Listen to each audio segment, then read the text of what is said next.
Эфир Абхазского телевидения продолжается. Вы смотрите информационный выпуск Камшукшара. Здравствуйте. Сегодня в выпуске. Исполняющий обязанности президента Бадыр Агунба обсудил ситуацию с тушением лесных пожаров с исполняющим обязанности министра по чрезвычайным ситуациям Львом Квициня. В эти дни мы вспоминаем бойцов абхазской армии, погибших в мартовском наступлении 1993 года. В республике проходят памятные акции. В аппарате уполномоченного по правам ребенка стала функционировать координационно-справочная служба.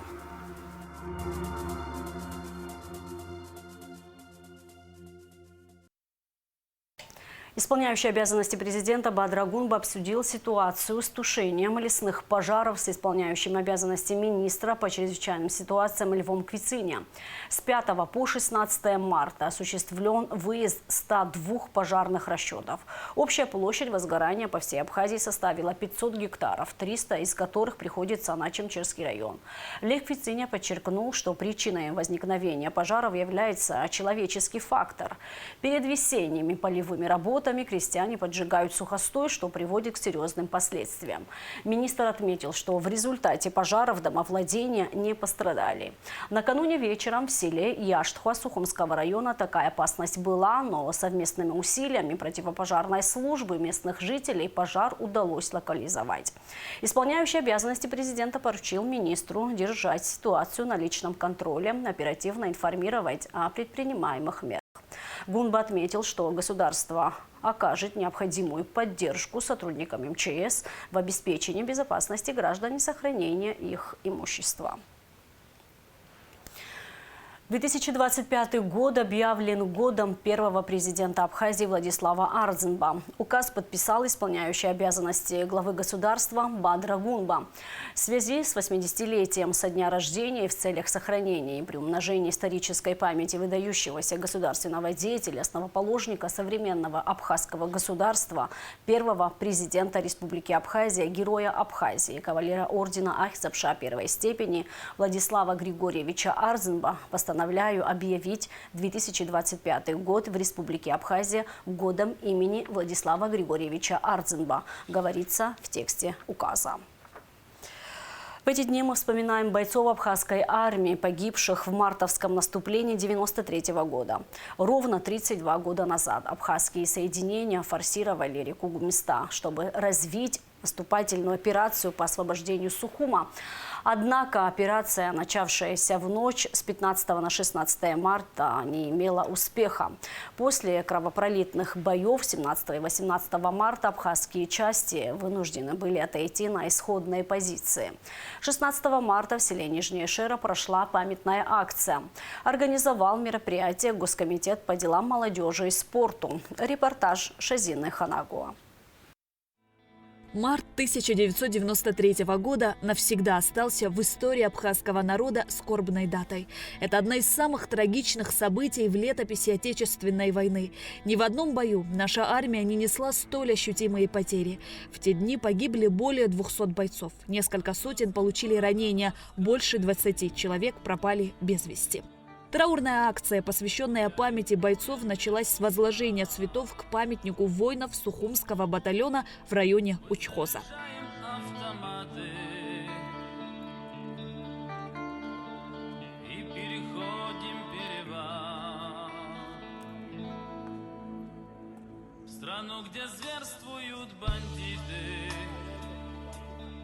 Затем участники акции пешей колонной направились к мемориалу первого президента Владислава Ардзинба, почтили память основателя современного абхазского государства.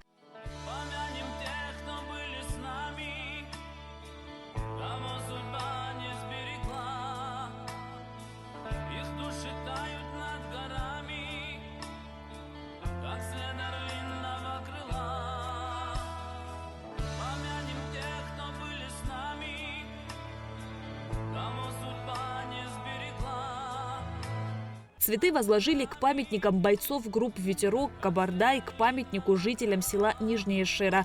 Затем на площади перед мемориалом первого президента Абхазии Владислава Ардзинба состоялся митинг, где выступили ветераны войны и матери погибших воинов. Говорить о событиях марта ветераны не любят. Слишком живы для них воспоминания о тех страшных событиях, будто и не было этих 32 лет. 16 марта, 32 года назад, был ранен мой младший сын. Вот именно здесь, вот там, у реки Гумиста. Его вытащила раненого без сознания отважная героиня нашей войны Мадина Досани. Низкий ей поклон. Благодаря ей жив мой Дмитрий Тарбаль, кавалер ордена Леона. Но я думала, что это то, что я должна была, наверное, перенести в этой войне. Но я не знала, что на второй день к 12 часам снайперской пулей был сражен мой старший сын, герой Абхазии Арзамет Тарба. Почему я сейчас это говорю вам, молодым?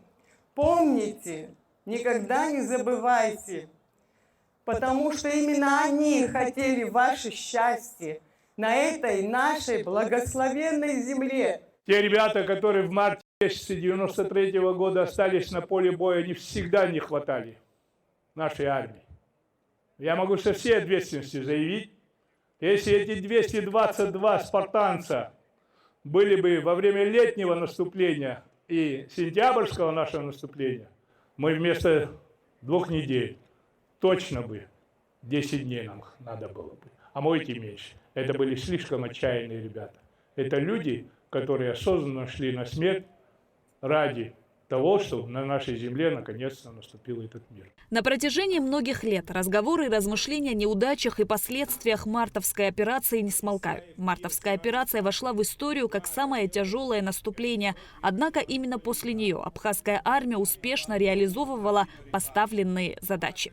Начальник Генерального штаба Вооруженных сил Абхазии, первый заместитель министра обороны Султан Сосналиев после мартовской операции отметил: мы стали мудрее, злее. Эта неудача закалила наших бойцов. И хотя эта военная операция не достигла цели, она содействовала приобретению командным составом, личным составом опыта ведения боевых действий. О мартовском наступлении сложены песни, написаны статьи, рассказы, стихи. Историкам еще предстоит дать детальную оценку мартовским событиям. Но бесспорно одно – наступление стало важным этапом в Отечественной войне народа Абхазии. В завершении акции школьники пронесли фотографии 222 погибших бойцов. Участники опустили цветы и свечи в реку Гумиста.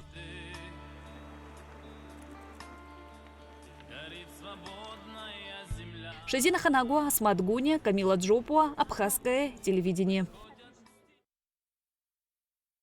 В людях он ценил честность, трудоспособность и добросовестность. Для коллег он был верным другом и профессионалом. Для студентов – добрым наставником. Ровно год назад не стало директора Института экономики и права Академии наук, ученого-экономиста Заура Шалаша. Ему было 68 лет. Заур Шалаша – автор более 170 научных работ и 8 монографий, изданных в Абхазии, России и США. Его памяти посвящен наш следующий репортаж. Все, что делается, должно быть во благо общества, во благо государства. С таким девизом шел по жизни ученый, директор Института экономики и права Академии наук Абхазии Заур Шалаша. На благо своей страны Заур Иванович трудился всю жизнь. Тогда еще аспиранткой, а ныне председателем Государственного комитета по статистике, почетным профессором АГУ, доцентом кафедры бухучета и аудита Камайгоги, они познакомились в начале 90-х. Получив высшее экономическое образование за пределами родины, они вернулись домой. Это время было одним из самых сложных периодов в истории Абхазии. Политические процессы, связанные с развалом СССР, а потом война. Усхана джарх рацуин аспирантура ялга зыган защита асса зыган вада хамамыз как хамазамыз дапсва. Убысхана при хчейткалана харге общежитие зас хартад здание кха Владислав Убысханчыц псындахаглан хцет убра ахтана хайчажона шхуавит харги шахтахо нахгыртолам ди яз иргазар харис харм тариха шхуйну бра хайбадырит убра Заур Убысхан бзен дыныс зубрау безбанзар Заур Усура рахтаназ сар аспирантура станд. саназ таацәарагьы далалахьан иара, аха абри аситуациа иҟаз убра абри аситуациа ҳаиднагалан ҳаибадырит убысҟан.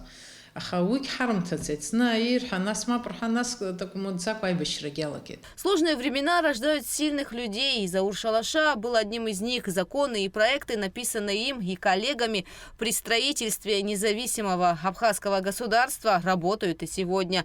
Он был одним из тех людей, которые не только воевали за свободу и независимость Апсны, но и строили ее в послевоенное время. Закон амыскаги амыст налог органах при шахт курсы закон пцату Бурхан Владислав и пхарала барт группа цас и дыркалет и хабыс Заур Барганчи Даманус хана парламента Чаусион Страничкин, Заур Шалашава, Марина Куцни, Абхасара, Адамыр, Шармат, Баб, Астамур, Абаст يخد كوحي أس بس نشبجيك أينوز قفيام شعرة بيتسوندا خارجيد وبرا حطنا زبان كوي الخارجات سبسنيات أخواتك خابري بخارج فلاديسلاف غريغوري با وسيات سيتاسا أبري وشتول يقوسك حيح تختامي حد شلا خبشنا وبري بشفي ينجر بشفي يخدو أبري شختكوا وسرد شولها إسخص حوا جبا دارا يا دعباليد حسكان كوبس خاني ردركليد سيجي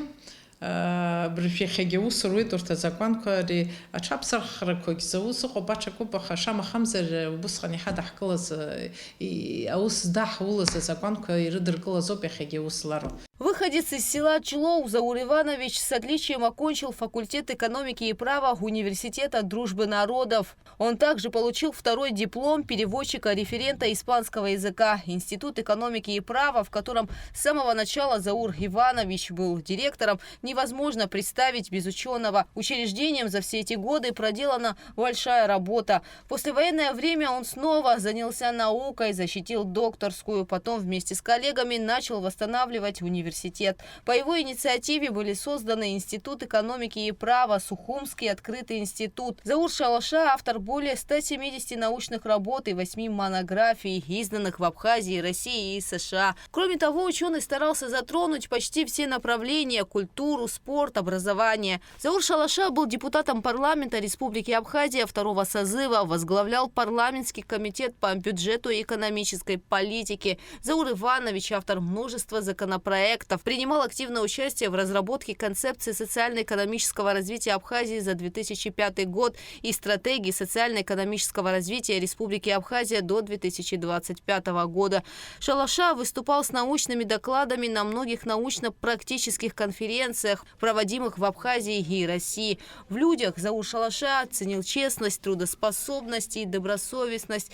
Казалось, что ему все дается легко, делятся коллеги. Он никогда не жаловался, просто говорил, что немного устал и продолжал работать. Человек с большой буквы, человек, который мог бы еще столько принести этой стране.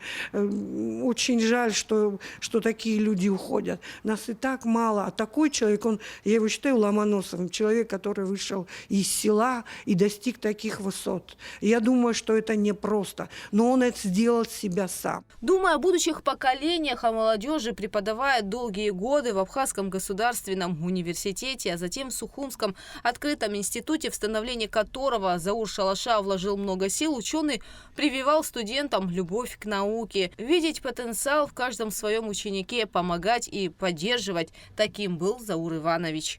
Уход ученого – большая потеря для абхазской науки и народа. По словам коллег, каждый день к ученому приходили новые идеи. Он готовил научные материалы, исследовал отдельно районы Абхазии, планировал писать материалы по Ткварчалскому району. Заур Иванович боялся что-либо упустить. Его активность проявлялась во всем. На телевидении он был любимым гостем, тем, кто всегда легко и свободно шел на контакт. Ему всегда было что рассказать и проанализировать. 17 марта прошлого года пришла печальная весть. Абхазский ученый Заур Иванович Шалаша ушел из жизни. Ему было 68 лет. Сегодня Абхазия, уже могу этим завершить, имеет очень большие, хорошие перспективы для процветания экономического, социального, культурного и так далее. Много-много чего достигнуто. Но еще лучше будет, когда в обществе будет взаимопонимание. Гугут Савардания, Инал Гвинже, Абхазское телевидение. В прошлом году Абхазским государственным издательством было выпущено 40 книг абхазских авторов. План выполнен на 90%. Правительством республики Абхазскому киноиздательству уделяется большое внимание. В этом году производство будет наращиваться. Планируется выпустить 47 книг. Среди изданных в прошлом году книг «Дневники народного писателя Абхазии Алексея Гогуа». Книга «Дневник» была издана ко дню рождения писателя. Нашему выдающемуся писателю, прозаику Алексею Гогуа на днях исполнилось 93 года. Вот издание его дневников мы приурочили к этой знаменательной дате. Поздравляем его с этим. Желаем ему здоровья.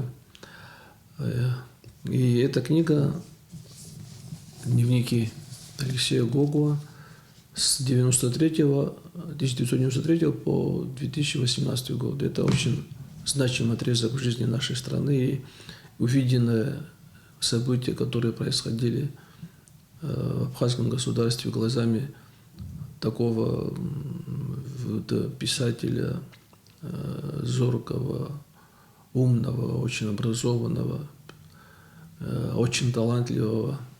Это, конечно, большой вклад в нашу духовную культуру. Я надеюсь, что эти книги скоро поступят в наши книжные магазины и дойдут до читателей, и эта книга будет иметь определенный успех среди наших читателей. Министр просвещения Инал Габля поздравил министра просвещения России Сергея Кравцова с днем рождения. Отметив личную поддержку и внимание Сергея Кравцова к развитию образовательного сотрудничества между Россией и Абхазией, Инал Габля выразил ему благодарность. Наши страны успешно реализуют совместные проекты, направленные на повышение качества образования, укрепление дружеских связей между народами, говорится в поздравительном адресе. У аппарата уполномоченного по правам ребенка в Абхазии появилась горячая линия, куда могут обращаться граждане. Теперь люди, столкнувшиеся с нарушением прав и свобод несовершеннолетних, могут позвонить на короткий номер 3535 и сообщить о ситуации. Все подробности в материале Адицы Сагария. Горячая линия аппарата уполномоченного по правам ребенка в Абхазии создана с целью создания дополнительных условий для обеспечения гарантий государственной защиты прав и интересов несовершеннолетних. По словам детского омбудсмена Мактины Джинджоли, основная задача аппарата – создание дополнительных гарантий защиты законных прав детей. Именно для этого нами было принято решение создать консультационно-справочную службу при аппарате, позвонив в которую любой ребенок, его родитель, либо любой гражданин Абхазии может получить совет, помощь, консультацию, информацию по различным вопросам. В аппарат уполномоченного поступают звонки от жителей страны, которым требуется сопровождение, консультация психолога, юриста. Поэтому аппарат уполномоченного сформировал консультационно-справочную службу, специалисты которой теперь всегда на связи и готовы помочь. Здравствуйте. Вы позвонили в справочную консультационную службу при аппарате уполномоченного по правам ребенка. Представьтесь, пожалуйста, и опишите суть вашего вопроса. Я правильно вас поняла? Вы хотите узнать, как оформить опекунство над ребенком. Для этого существует несколько выстроенных шагов. Первый шаг – вам необходимо обратиться в орган опеки и попечительства по месту вашего жительства.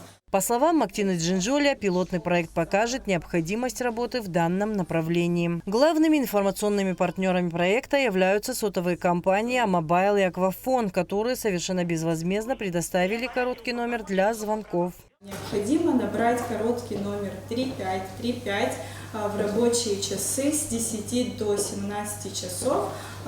Любой освободившийся консультант ответит на звонок, либо перезвонит, если он не успел поднять на звонок.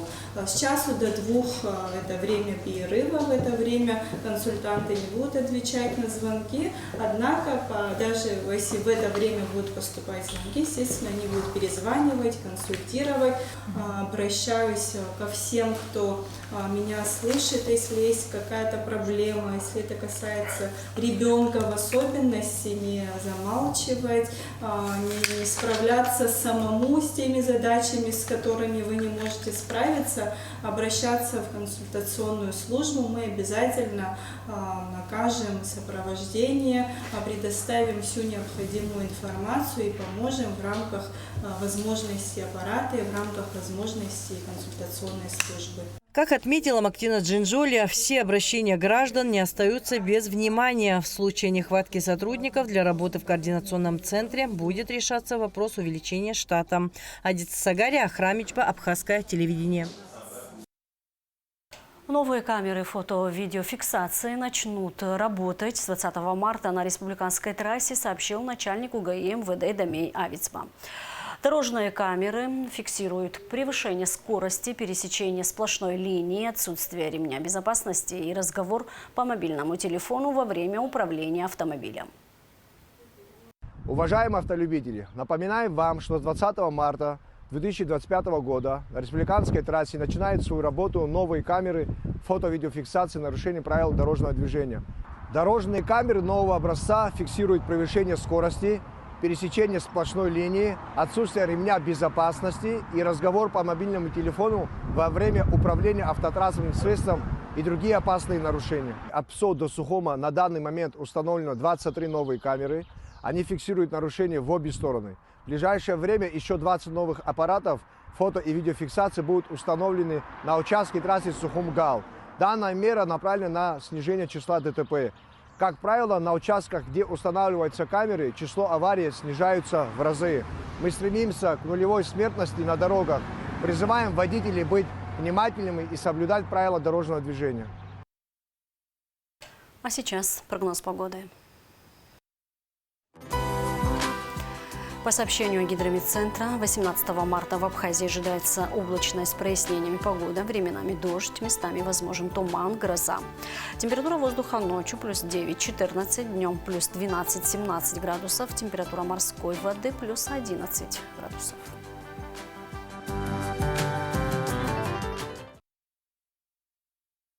На этом наш выпуск завершен. Всего вам доброго и до встречи в эфире.